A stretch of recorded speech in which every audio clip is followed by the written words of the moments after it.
300 bougies à installer au pied de leur vigne. Pour la 5e nuit, en une semaine. Qu'est-ce que vous faites là?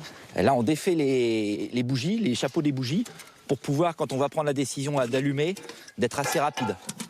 Une course contre la montre pour Frédéric Guéguin et son fils. Car le risque, c'est le gel. Un ennemi invisible qui menace de ravager les bourgeons tout juste sortis. Donc là, on est à 0 degré. C'est froid, mais ça reste encore raisonnable pour la vigne.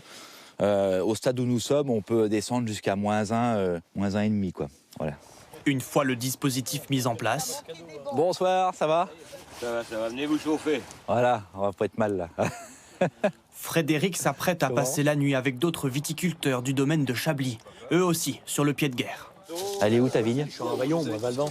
Ah bah ouais. Ah ouais, t'es dans le bas? Ouais. Ah bah ouais, ouais. Bah là t'as moins de dégâts. Un peu de chaleur humaine face à la brutalité de la nature. Et quand 4 heures plus tard, la température chute à -2 degrés, la bataille peut commencer. Hop, allez, c'est parti. On va sauver ce qu'on a, quoi. Sur cette parcelle d'environ 1 hectare, il livre son ultime bataille, quitte à dépenser 3 500 € en bougies. Depuis la semaine dernière, Frédéric a déjà perdu 80% de sa production sur la totalité de son domaine de 26 hectares. Alors, dès le lendemain, après cette nouvelle nuit de lutte, l'heure est au constat. Et là, on voit un bourgeon qui est gelé. Voilà. Pas forcément de cette nuit, mais certainement des nuits précédentes. La conséquence, c'est que ce bourgeon-là va dépérir, va dessécher, va tomber. Et après, on a l'espoir d'avoir un contre-bourgeon qui va pousser, qui va sortir, mais qui sera moins fructifère. Heureusement, nous avons quand même des stocks de vin qui nous aident à voir venir. Mais néanmoins, on va être sur une année quasiment blanche. Donc c'est quand même c'est lourd de conséquences pour nos entreprises. Un épisode de gel ravageur qui a glacé la France entière. Du nord au sud, d'est en ouest, les températures négatives ont frappé de plein fouet le monde agricole.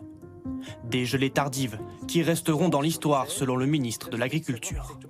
On a eu un événement climatique dramatique, probablement la plus grande catastrophe agronomique de ce début du XXIe siècle. Ce que nous souhaitons, c'est à la fois les dispositifs d'aide, mais vu l'ampleur des dégâts, mettre en place un fonds dit exceptionnel, un fonds qui vienne compenser les pertes de revenus.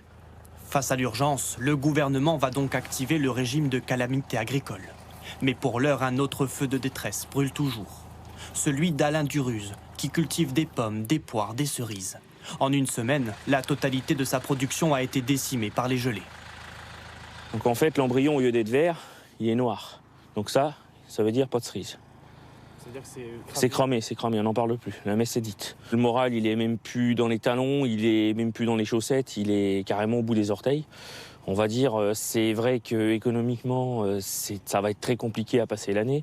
Aucune assurance pour compenser les pertes. Quant au régime de calamité, l'arboriculteur n'en attend pas grand-chose. Le fait de faire les déclarations, que ça remonte au ministère, que le ministère redescende, qu'on fasse une enquête, parce qu'il va falloir faire une enquête avant récolte, une enquête après récolte, mais tout ça c'est de la perte de temps administrative. Dans sa chambre froide, il ne reste plus que quelques cajots de pommes. La récolte au niveau national s'annonce aussi catastrophique et le consommateur devrait le ressentir. Il va y avoir une répercussion sur les prix de vente des fruits. C'est sûr qu'il faudra s'attendre à avoir le kilo de cerises de cette année. Il ne va pas falloir avoir peur si on le voit affiché à un certain prix. Mais malheureusement, économiquement, c'est le jeu ma pauvre Lucette, comme on dit. En plus de cette hausse des prix, les Français devraient avoir moins accès à certains fruits cette année. Les vignerons et arboriculteurs, eux, s'apprêtent à affronter encore 2 nuits de gel.